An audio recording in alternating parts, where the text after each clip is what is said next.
Over time, some people began to believe in many gods because they saw different things happening in the world. For example, they thought one god controlled good things and another god controlled bad things.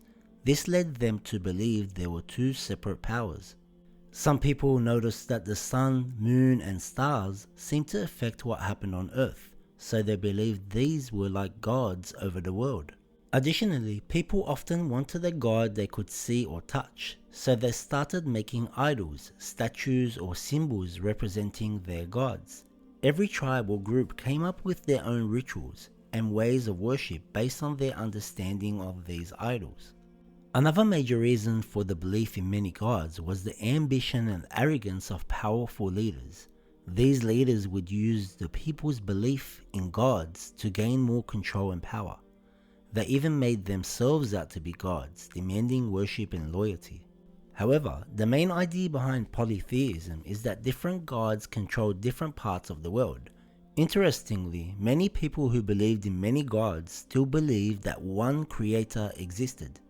They thought this creator was the god of all gods, but they also believed that other smaller gods managed the world. There are different ways people imagine there could be more than one god in the universe. Number 1. Multiple gods creating everything together. Some people think that if there were two or more gods, each one would create part of a single thing.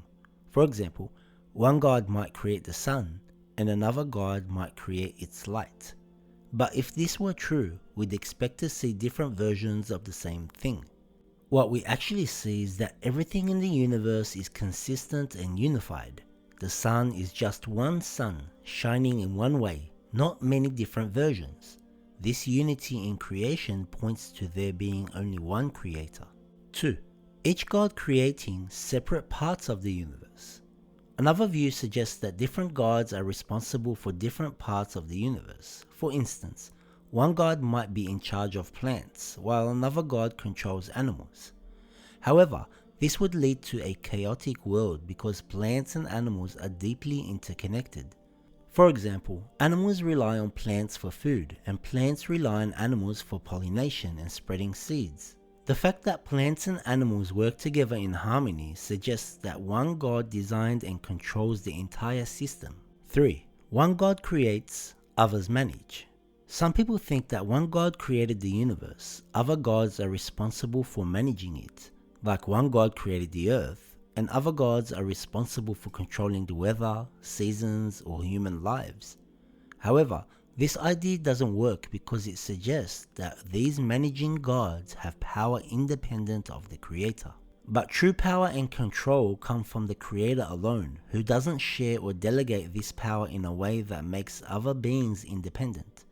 If these other gods could act on their own, it would mean they were also creators or had power equal to the creator, which contradicts the very idea of being a necessary being.